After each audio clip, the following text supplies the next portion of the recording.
Se ha cumplido un mes del fallecimiento de Miguel Uribe y a muchos nos parece increíble todavía no tener a Miguel entre nosotros. Hay que recordarle a este país todas las veces que haga falta que Miguel no simplemente murió, a Miguel lo mataron. María Claudia Tarazona, esposa de Miguel Uribe, hoy viuda de Miguel Uribe. Gracias por aceptar esta conversación. Gracias, José, a ti. Pues María Claudia, es inevitable comenzar esta entrevista preguntándole cómo está hoy, después de que ha pasado un mes del fallecimiento de Miguel. Bueno, José, han sido días muy duros, muy dolorosos. Em, Hacer una vida sin Miguel es muy difícil. Miguel y yo estábamos juntos todo el tiempo, todo el tiempo. Entonces, aceptar la partida tan inesperada y tan cruel de la persona que uno más ama es muy difícil. Es levantarse todos los días y recibir la noticia todos los días. Es ese mismo olor todos los días. Y teniendo que estar fuerte por 4 hijos. Alejandro tiene 4 años, ya va a cumplir 5 y pregunta mucho por su papá. Entonces, yo he decidido estos días sentir y abrazar mi dolor, todo lo que sea necesario, para que mañana pueda estar mejor y poder comenzar una vida sin Miguel. Pero ha sido muy doloroso, José, muy Pues duro, evidentemente tremendo. nos lo podemos imaginar, pero tal vez solo usted sabe cómo es de verdad ese dolor. Vea, María Claudia, yo antes de seguir esta entrevista no puedo dejar de mencionar que veo ese piano y veo ahí a Miguel Así con es, Alejandro en las piernas. así es. Y es muy duro ver ese piano, le quiero decir. Y el piano y cada rincón de esta casa. Además, Miguel era esa persona que todo lo llenaba, José, todo, cada espacio de esta Mm. casa. Todo el día trabajaba, todo el día estaba trabajando, pero entonces trabajaba aquí en la sala, en el estudio, jugaba con Alejandro. Mm. Es un vacío gigantesco el que deja. Se oye la casa en silencio. Aquí siempre había gente. Imagínate Miguel Mm. haciendo política. Entonces siempre había gente trabajando con él, invitados, gente haciendo política. Y él siempre quería estar en su casa para poder estar cerca a nosotros. Y tengo que decir que el lugar de trabajo preferido de Miguel era su casa. Claro. Y todos aprendimos que esta sala, por ejemplo, cuando él estaba, pues había que guardar cierta distancia porque estaba o en entrevistas o grabando o haciendo mil cosas, pero sí, el hueco es gigante, es enorme. María Claudia, siempre la vimos fuerte, siempre la vimos clara en los mensajes que usted daba mientras Miguel estaba en la clínica. Serena, al mismo tiempo hay que decirlo. Pero yo le quiero preguntar si a pesar de esa esperanza y de esa fe con la que usted aparecía para saludar a la gente que estaba fuera de la clínica, en algún momento dijo, esto va a ser muy difícil al final del día. Usted tenía los pies puestos sobre la tierra, pero perdió la esperanza en algún momento. José, son dos preguntas, porque finalmente la decisión de tener esperanza es un mecanismo que le sirve a la persona que está en una situación como la que yo estaba Mm. para poder sobrevivir. Entonces, esperanza tuve siempre hasta el último día en que Ujú. Miguel estuvo en la clínica.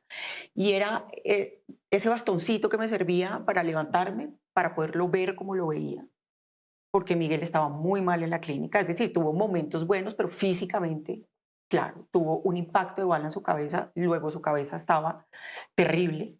Entonces, la esperanza te da eso, ¿no? La posibilidad de Mm. sacar el día, de estar ahí, de poderlo ver así y decir, está así, pero va a mejorar. Mm. Entonces, digamos que la esperanza nunca la perdí. Yo les decía a los enfermeros, uno termina siendo una familia con los Mm. enfermeros y los médicos, a quienes aprecio profundamente y un agradecimiento hasta el último día de mi vida. Con ellos hablábamos y decíamos, el mantra de la UCE es, hay que esperar. ¿Por qué hay que Mm. esperar? Porque tú no sabes qué va a pasar en una hora. Miguel estaba bien a las 9 de la mañana, pero a las 4 de la tarde se subía la tensión intracraneal, o se le disparaba la tensión arterial, o hacía fiebre, o había una bacteria, y todos los días en la UCI no hay ni siquiera que sacar el día, hay que sacar la hora. Miguel tuvo alrededor de 25 cirugías en 2 meses. Entonces te podrás imaginar, si no tienes esperanza, no llegas al día. Llevar a Dios conmigo en este proceso fue una decisión, la mejor decisión, porque algo tan sobrehumano, tan doloroso, tan cruel, porque lo que le pasó a Miguel pasa algo que es muy impactante y es que tú miras la crueldad humana. Es decir, somos una especie que es capaz de ser cruel. Mm. Tú no ves a un león torturando una jirafa porque le parece divertido. Pues se la come, si se la tiene que comer porque es un Mm. instinto de supervivencia, pero no jugando ni haciéndole daño para divertirse. Y los humanos sí somos así. Y en los cambio. humanos, que tenemos razón, que tenemos la posibilidad de discernir, los seres humanos llegan a un nivel de crueldad como es dispararle a un hombre por detrás. Es que lo mataron por la espalda, le dieron un tiro en la cabeza, no se dio cuenta. En algún momento de la vida el dolor se va a transformar y va a pasar, pero es ahí, desde la fe, desde el amor, desde la entrega absoluta a Dios. Es ahí, no hay otro camino. Cuánta fortaleza, María Claudia, y pese a todo, Miguel muere. ¿Cómo fue ese momento en que le dijeron a usted, ya no hubo nada que hacer, Miguel se fue? Horrible, horrible, horrible. Qué crueldad. Yo estaba acostada con mis 4 hijos, dormimos en mi cama todos, desde el primer momento, desde el día que pasó el atentado contra Miguel, siempre dormimos juntos. Y yo creo que le avisaron primero a Miguel papá y a Delia, porque Delia empezó a llamar a una de mis hijas, a Emilia, porque como ellos sabían que yo dormía con Alejandro, no me querían dar la noticia por teléfono y Al que yo lado de fuera Alejandro. a Claro. gritar o a reaccionar de una manera demasiado angustiosa para él, angustiante para él. Entonces le avisan a Emilia y llegaron acá a las 3:30 de la mañana, Delia y papá Miguel, avisaron. Entonces cuando yo veo que Emilia se paró de la cama a esa hora, con el celular en la mano, ahí supe que Miguel estaba muerto. Y mis hijas se desesperaron, se pusieron como locas, llorando de una manera que tú nunca en la vida, no solamente quieres ver a tu hijo llorando así, a ningún ser humano. O sea, tú no quieres ver a un ser humano sufrir así. Entonces, nuevamente Dios en mí una fortaleza tremenda, yo en ese momento parada en mi puesto como mamá sosteniendo a mis 4. Y dije, después será mi momento de llorar y será mi momento de gritar. Me fui para la clínica. ¿A qué? No sé, que Miguel ya estaba muerto. Pero me fui para la clínica, me acompañaron Delia y Miguel papá y entré a ver a Miguel y lo vi muerto. Y recorrí toda la camilla, miré todos los aparatos que tenía, aún estaba caliente todavía su cuerpo. Pero yo creo que esa imagen de Miguel muerto junto con la imagen mía que tengo de recuerdo de llevar la cabeza de Miguel durante 14 minutos en la ambulancia hasta la Fundación Santa Fe, yo creo que son los momentos más espantosos que pueda vivir un ser humano. Horrible, José, horrible. Después me fui a un parque a gritar, fuera de mi casa, lejos de Alejandro. Yo tengo la fortuna, Miguel me dejó infinidad de cosas, te podrás imaginar. Enseñanzas, recuerdos, vivencias, viajes, amor. Yo soy muy afortunada. Pero yo creo que la más valiosa son los amigos. A esta casa no le cabía una sola persona ese día. Cuando tú estás acogido y estás rodeado y estás acompañado, lo tienes todo. Entre Dios y mis amigos, mi familia, mi hermana, mis papás, me sostuvieron, me fui a un parque, grité desde lo más profundo de mi alma, me dolieron los abdominales, para que te hagas una idea desde dónde grité, buscando a Miguel en algún lugar.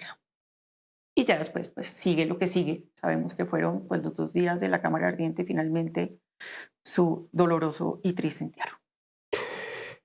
Muy duro. María Claudia, mucha gente que fue a la clínica, que iba a poner alguna ofrenda, la velita, a rezar el rosario, puede estar pensando, al final el milagro no se logró.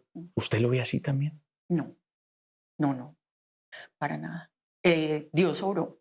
Obró desde el primer momento. O sea, yo digo, el milagro de lo que viví yo a través de mi experiencia con la situación de Miguel fue desde el primer día. O sea, que Miguel haya sobrevivido a un disparo donde le metieron el disparo y con lo que hizo la bala y donde se ubicó la bala. Ya era el milagro. Ya. O sea, si queremos hablar de milagro, milagro hubo y hubo muchos milagros. Sobrevivir a esa primera cirugía, donde la vena central del cerebro es donde se aloja la bala y la rompe y genera una catástrofe en el cerebro y sale, mejor dicho, una hemorragia que pues, solo el doctor Hakim hubiera podido hacer eso, con el respeto que todos los médicos, por supuesto, se merecen, pero él es experto en estos temas. Y una cadena de milagros, por supuesto que sí. Y el milagro más importante es haber recibido a Dios en mi corazón. es haberme preparado para la muerte de Miguel. Yo ayer por la mañana, que se conmemoraba el mes de fallecido de Miguel, recibí la noticia de este político, el cual asesinaron de un tiro también, y que murió instantáneamente. Y yo me levanté llorando por esa esposa, por esos hijos y por mí. Pero yo tuve el inmenso milagro y la inmensa bendición de que Miguel estuviera vivo 2 meses para prepararme, para aceptarlo, para conocer a Dios. Entonces, a pesar de que tuve esos momentos de no más, otra cirugía más, no más. Yo aterrizaba en la clínica a las 2 de la mañana, José, a la 1:30 de la mañana. Le dio un ataque, no sé qué, se le subió la tensión, fiebre, bueno, infinidad de cosas que pasaron. Y Jaquín me dice que yo no sé ni la mitad. Entonces te podrás imaginar que Miguel haya resistido 2 meses en una lucha profunda, profunda por volver a su hijo y por volver a su papá y por volver a su mamá, a las niñas y a mí. Te voy a decir, José, ese es un milagro. Ver a Miguel cómo luchó hasta el último minuto de su vida y luchó como un titán. No hay un solo médico en la Fundación Santa Fe que no diga esto es increíble, porque es que Miguel fue increíble hasta el último minuto de su vida. Hasta el último minuto de su vida, Miguel fue un ser humano excepcional y luchó con todas sus fuerzas. Estar ahí, verlo y verlo luchar y ver todo lo que logró por volver a abrazar a su hijo, que era lo más importante de su vida, yo me quedo con ese milagro. Y yo le pido a los colombianos, fortalezcan su fe, no lo duden. Dios estuvo ahí y lo permitió. Y Miguel se fue en paz. Y Miguel aceptó que el amor de Dios era más grande que todo lo que podía pasar aquí en la tierra. Y ese también es un milagro, porque se fue al cielo. Estoy de acuerdo, milagros sí hubo, María Claudia. Vea, todo el país sabe que el presidente Gustavo Petro no apareció durante esos meses de agonía y de lucha de Miguel en la clínica para saludarla a usted, a Miguel papá, en fin, no apareció. Y el otro día que hablaba con Miguel padre le decía, ¿y si Petro lo hubiera llamado, usted qué le hubiera dicho? Y esa misma pregunta quisiera hacérsela hoy, María Claudia. Si el presidente Petro la hubiera llamado a usted, hubiera aparecido, ¿qué le habría dicho usted? Descarado, sin duda. No tengo nada más que decir. Descarado, atrevido. Ustedes como familia decidieron efectivamente que el presidente Gustavo Petro no fuera a los funerales. ¿Cómo sucedió esa decisión? José, yo estaba en el Congreso y Miguel papá me avisa, me dice, creo que la vicepresidenta va a ir a la catedral o va a enviar a alguien. Y yo fui donde una persona que podía incidir en eso y le digo, si el señor presidente, la señora vicepresidente o alguien de su gabinete llega a la catedral, yo voy a tener que coger el micrófono y pedirles que se salgan. Entonces voy a pedirles el favor que no me hagan pasar por esa situación, porque inexorablemente lo voy a hacer. No quiero la compañía de Petro ni de ninguno de sus aliados en la catedral, de un ser tan magnífico como Miguel, con gente tan deshonrosa como ellos. No iba a pasar y no lo permití. Y Miguel papá estuvo completamente de acuerdo, me dio la mano, me apoyó y me dijo, lo hacemos juntos, lo hacemos bien. Como todo lo que hacemos él y yo, lo hacemos juntos, lo hacemos.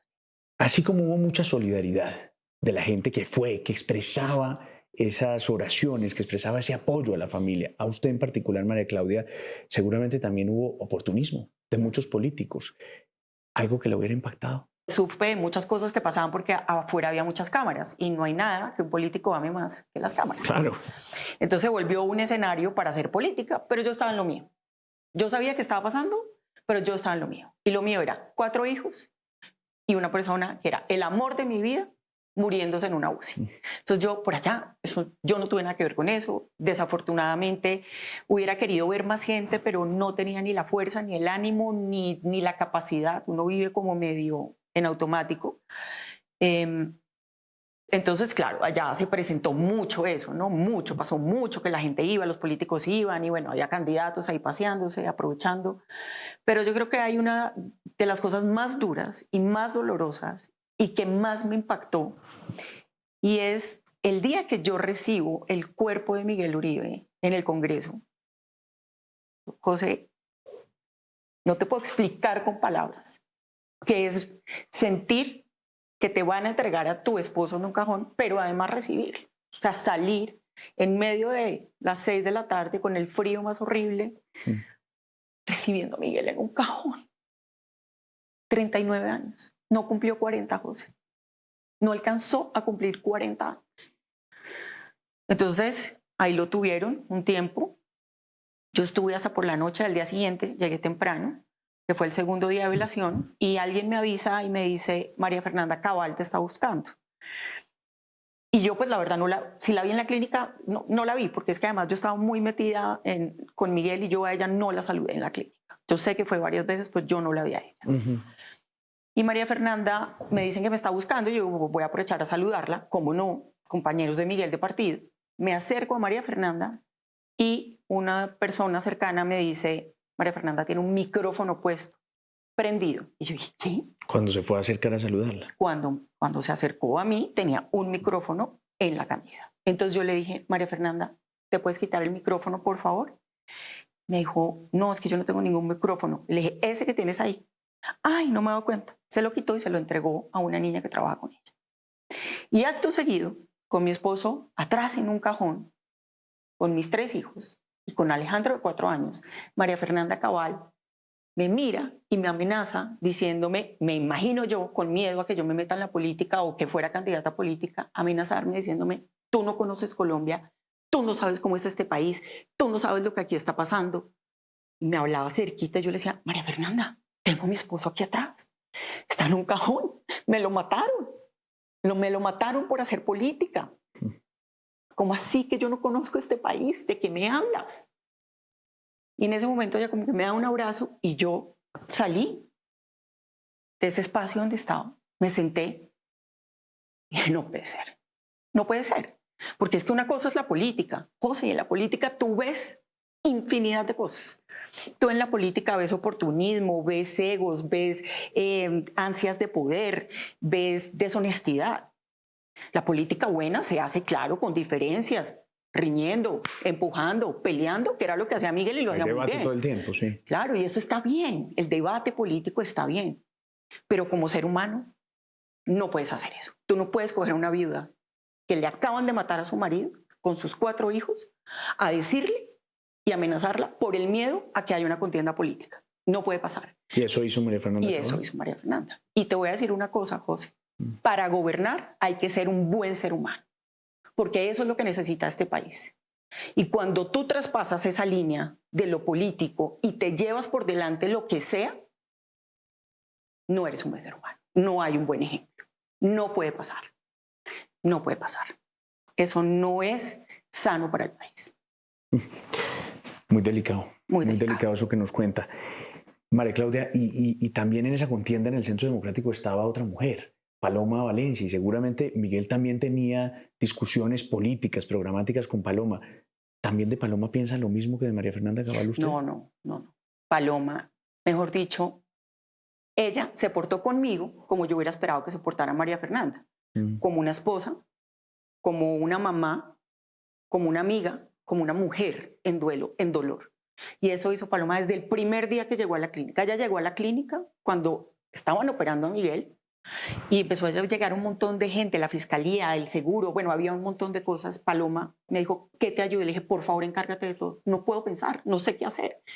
El procurador, el fiscal, o sea, esto era ríos y ríos de gente. Paloma me dijo, vete tranquila, yo me hago cargo de todo. Y se ocupó de todo lo que yo necesité en ese momento y además de cuidarme y protegerme a mí.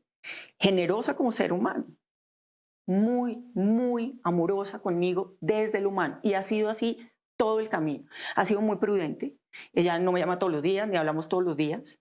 Pero Paloma es un buen ser humano, es una buena mujer, es una mujer batalladora. Y claro que peleaba con Miguel, durísimo, peleaba, durísimo. Pero yo siempre la he respetado mucho a ella y la quiero porque además es una mujer inteligente. María Claudia, en este punto de la conversación es inevitable preguntarle ¿qué va a hacer de usted en ese terreno político? ¿Usted quiere hacer política? ¿Meterse a la política? Mira, José, yo llevo haciendo política 15 años al lado de Miguel.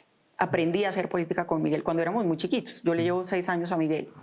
Y Miguel empezó a hacer política, digamos, ya públicamente, fuertemente, cuando tenía 23 años. O sea, yo conocí a Miguel de la edad de mi hija mayor, María. O sea, yo vi crecer a Miguel. Lo que pasa es que Miguel era crecido por sí mismo, pero yo vi crecer a Miguel, hicimos política juntos, siempre. Yo fui la directora de todas sus campañas, la gerente de todas sus campañas.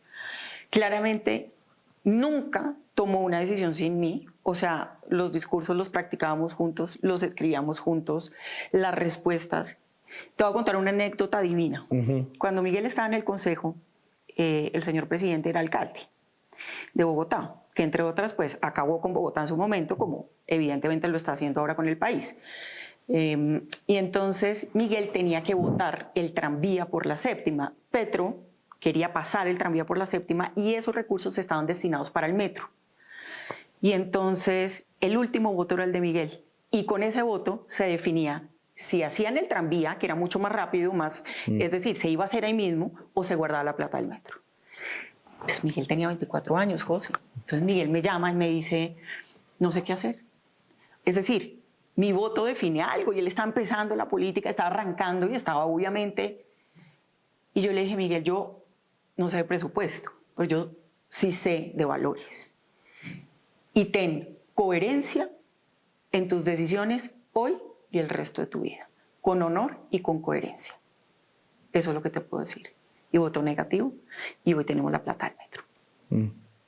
Y así arrancó mi vida con Miguel. Hacíamos juntos todo.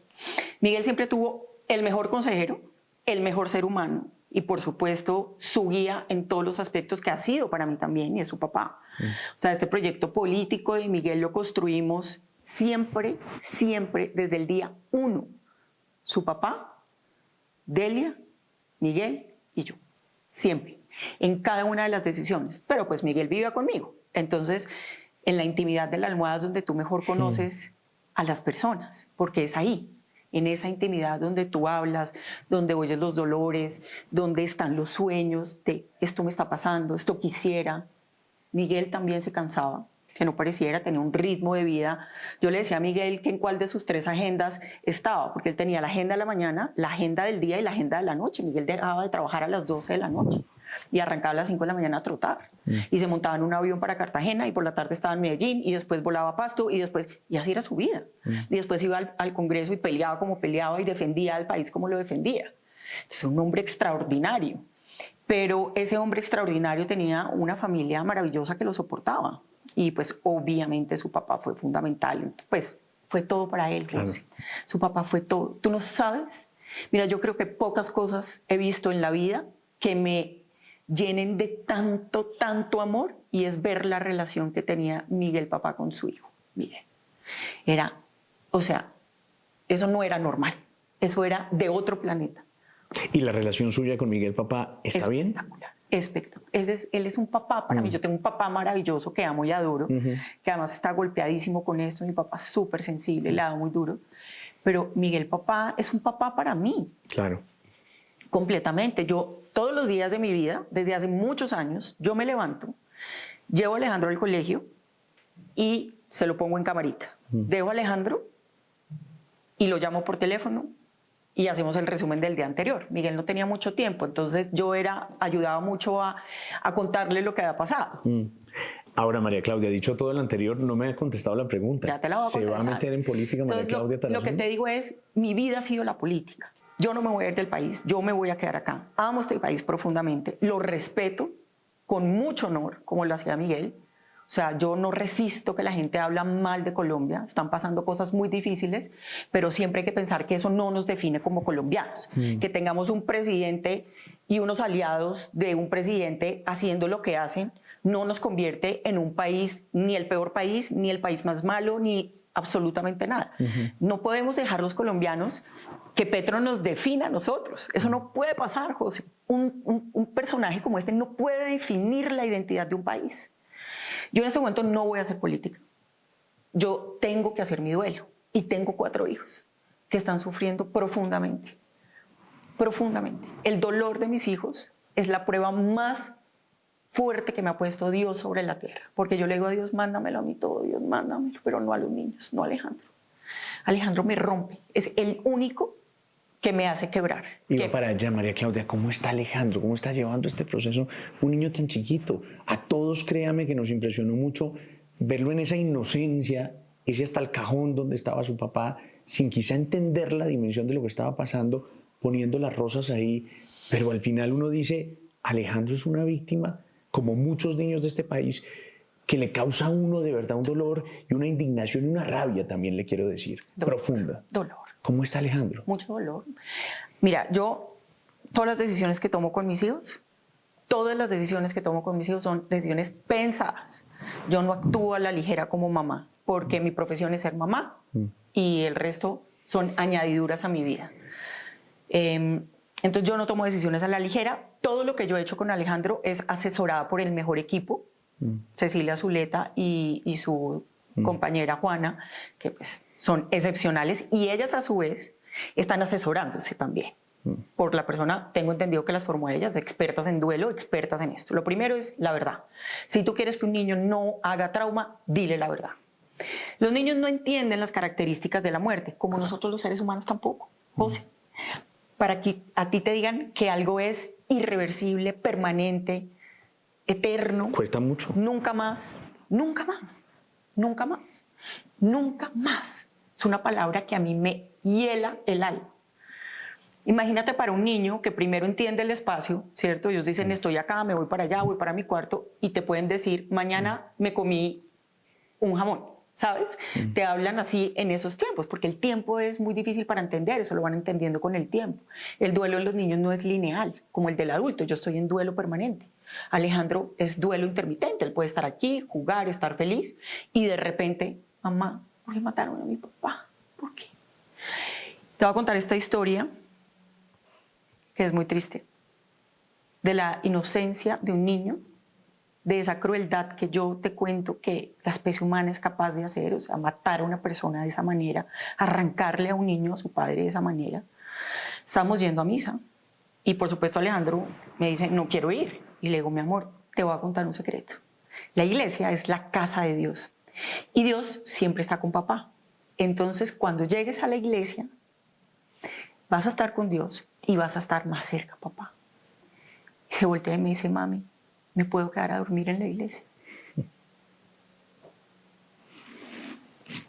Muy duro. María Claudia, ¿cómo están sus hijas? Porque si algo nos consta a los colombianos después de estos meses, es que Miguel también fue un papá para ellas. Claro, Miguel conoció a las niñas cuando tenían 9, 7 y 3 años Isabela. Isabela pasó por todos los lugares con Miguel, porque primero fue su papá, no le decía papá, que estaba muy chiquita y pasaba mucho tiempo con él. Después entonces ella tuvo como un amor platónico con Miguel y le decía mi amor, y después se volvieron súper amigos y era pues la consentida de Miguel, pues las tres, pero digamos era la chiquita, la que vio de verdad de 3 años, o sea, más chiquita que Alejandro. Ellas tienen un papá excepcional, con el que tengo además una relación maravillosa, que ha sido además, tú no te imaginas, José, lo que ha sido para mí el papá de las niñas en este momento y Laura, su esposa. Mejor dicho, le doy gracias a Dios porque me han acompañado en cada minuto y han sido un soporte impresionante para mí. Las niñas en un duelo muy profundo, estamos en duelo. Y yo, digamos, siento que la crueldad del duelo viene de tener que levantarse sin querer levantarse, de querer comer sin querer comer, de tener que hablar sin querer pronunciar una sola palabra, porque lo fácil en el duelo es llorar y llorar y llorar y no pararte y solo llorar y llorar.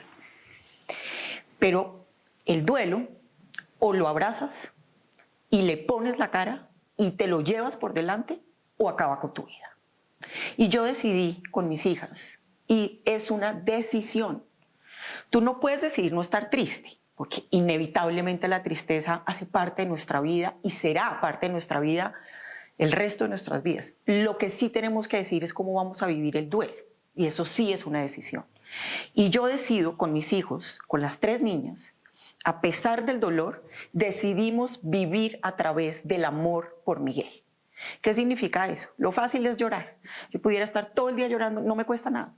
Yo me volteo y lloro, pienso y lloro, o sea, yo puedo llorar las 24 horas del día, pero yo decido amar a Miguel el resto de mi vida. Y para amarlo tengo que vivir como él quisiera que yo viviera. Feliz, parada, sosteniendo 4 hijos, haciendo algo por mi vida.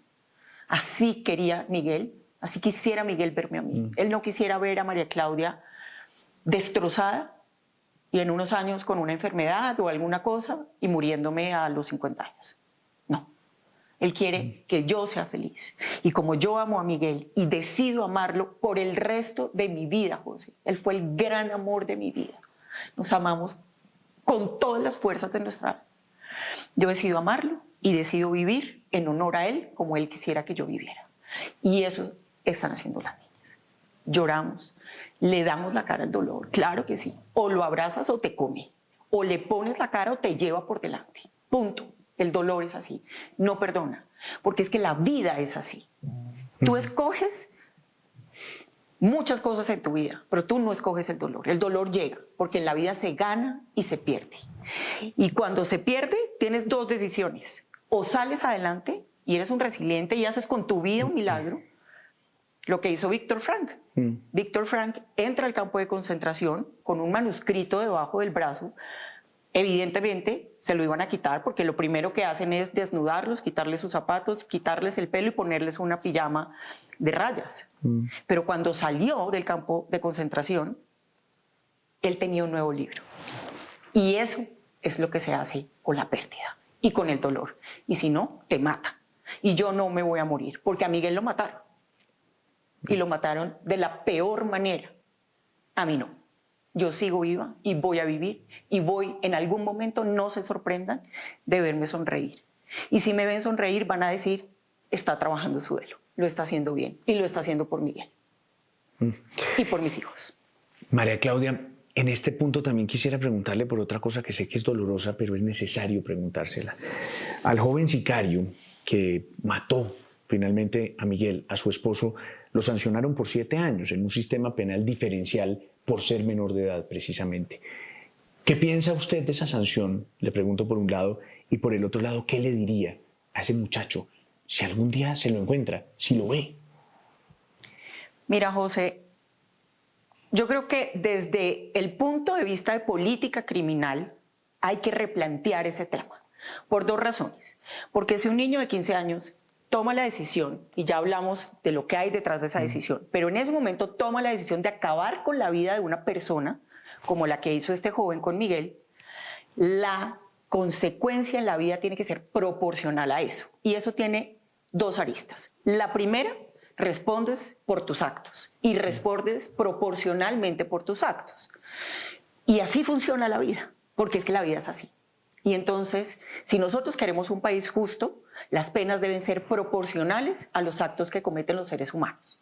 Y lo segundo es protegerlo, porque a un niño de estos, que en su vida ha visto 2 billetes juntos, le ofrecen 20 millones de pesos, no tiene nada que perder, su vida no tiene ningún valor, mucho menos la vida de una persona que ni conoce ni le importa, no tiene ningún tipo de moral ni de ética, ¿sí? Él dice que sabía que lo iban a matar y que tampoco le importaba. Mejor para él si lo matan.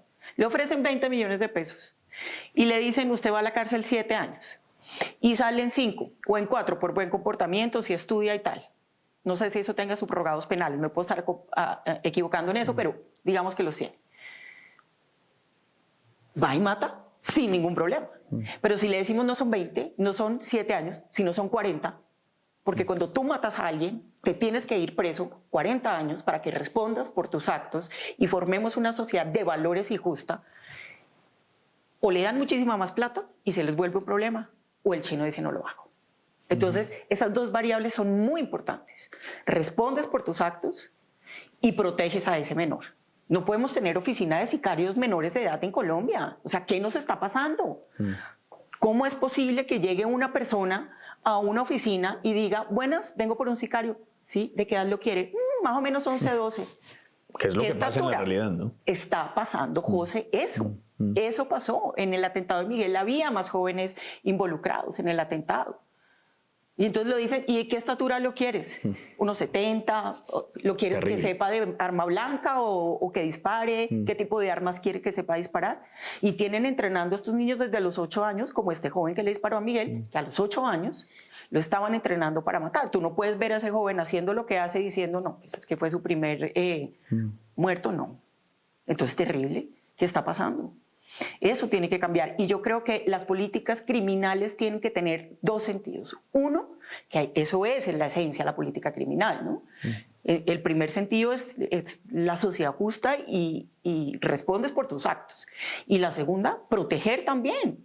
Es que cuando una persona se enfrenta a 40 años de cárcel, se la piensa 2 veces, pero si son 7, pues ¿qué te importa? Y si tu vida no vale nada, pues ¿qué te importa? Yo siento que es muy doloroso, muy doloroso, muy doloroso. José, tú no sabes el choque que fue para mí. Yo me caí al piso cuando me dijeron que a Miguel le había disparado un joven de 15 años. Me caí al piso. Yo soy mamá, ¿sí? Yo soy mamá. Entonces, yo tengo 3 hijas que Dios me dio maravillosas y un hijo que está creciendo y que seguramente va a ser muy parecido a Miguel, que se parece mucho en todo. Y pienso con mucho dolor en ese niño. Es que la diferencia para él es que tuvo una mamá que mataron, una situación de violencia intrafamiliar tremenda, una calle, 0 educación, droga, maltrato, odio, y a los 8 años lo reclutan.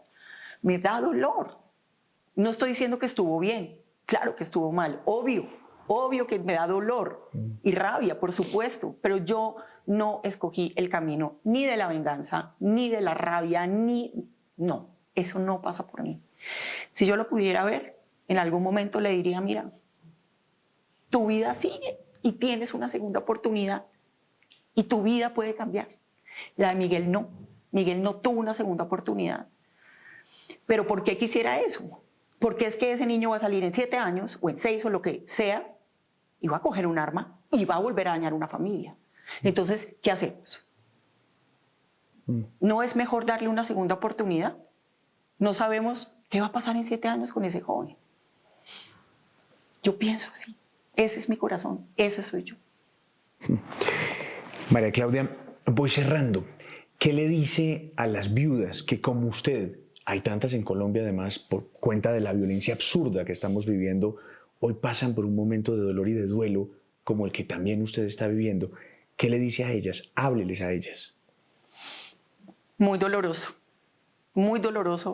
tenerse que despertar con la noticia de que mataron a tu esposo. Es una situación que ninguna mujer y ninguna familia en Colombia debería repetir nunca más, nunca. Y el dolor es tan profundo y tan que te quema y te acaba que cuesta respirar, José. Y yo lo que les puedo decir es, siento ese mismo dolor. Estamos transitando el mismo dolor de la misma manera. Las abrazo, todo mi amor, mi solidaridad. Siempre una de estas rositas, que son Ave Marías, siempre es por ellas, siempre. Y aquí estoy. Y yo puedo mostrar un camino de cómo se hace un duelo y estoy para ellas. Para la mujer que quiere acercarse a mí, comparto el mismo dolor, la misma tragedia, con la misma intensidad, con las mismas consecuencias para una familia. Y estoy dispuesta con amor a poderlas ayudar a transitar ese camino de una manera más tranquila, desde el amor. Y al país, María Claudia, ¿qué le dice a este país que vio como un 7 de junio, después de muchos años, de más de 3 décadas, de no ver un atentado en contra de un candidato presidencial, tuvo que presenciar no solamente el atentado, sino la muerte de Miguel Uribe, de su esposo? ¿Qué le dice a ese país que queda dolido, pero que también queda enormemente polarizado, dividido, resentido, con odios, con rabias? Mira, José, yo siempre he pensado que Colombia tiene que sanar, definitivamente, sanar. Lo que pasa es que para sanar hay que tener un buen líder. Tú no puedes pretender coger a un país como este que tenemos, con todas las dificultades que implica tener un país que produce droga de la manera que en Colombia se está produciendo droga, cómo se ha aumentado, cómo ha crecido los cultivos de droga en los últimos 10 años. Decir vamos a unirnos y vamos a sanar cuando no tienes un líder que tenga ningún tipo de capacidad para hacer eso. Y yo te hablo ahora de las causas. Entonces sí tiene que haber una causa superior donde quepan todos. Eso era Miguel, eso quería Miguel. Y al país le digo, no pierdan la fe. No nos puede definir una mala situación. Ya lo hicimos una vez. Es que recordemos cómo vivíamos nosotros hace algunos años. Este mismo infierno lo vivimos y salimos de él. Sí se puede, claro que se puede. Y somos más los buenos. Y cuando hay fe, y cuando hay amor en Dios, y cuando hay una causa, se puede. Y yo estoy segura que eso va a pasar. Lo mejor está por venir, José. Lo mejor está por venir. Hay que escoger bien. Hay que escoger un buen líder. Pero esto va a pasar. El mal no se va a quedar. Tiene los días contados en Colombia. Y nos tenemos que unir. Ese es mi mensaje. Esperanza, respeto y amor por Colombia, con honor. Escojamos bien, lo mejor está por venir. Pues María Claudia, vuelvo al piano, porque dicen que los periodistas tenemos que mantener una distancia siempre frente a nuestros entrevistados, y así lo hacemos. Pero en este caso es inevitable para mí decir que me duele mucho tener que estar haciendo esta entrevista, María Claudia. Porque quise a Miguel, porque la quiero a usted, porque además nadie tiene que morir como murió Miguel y nadie tiene que estar viviendo el dolor que usted está sintiendo junto con su familia. Por eso le quiero decir, terminando esta entrevista, que de corazón la acompaño como la acompaña muchos colombianos que nos están viendo hasta ahora y que estamos del mismo lado. Quiero decir, del lado de los buenos, del lado de los que rechazamos la violencia y que abrazamos su dolor, y en su dolor el de tantas viudas en Colombia que igualito que usted la están pasando mal. Qué dolor. Gracias, María Claudia, por estos minutos. Gracias, José. Muchas gracias a ti por este espacio.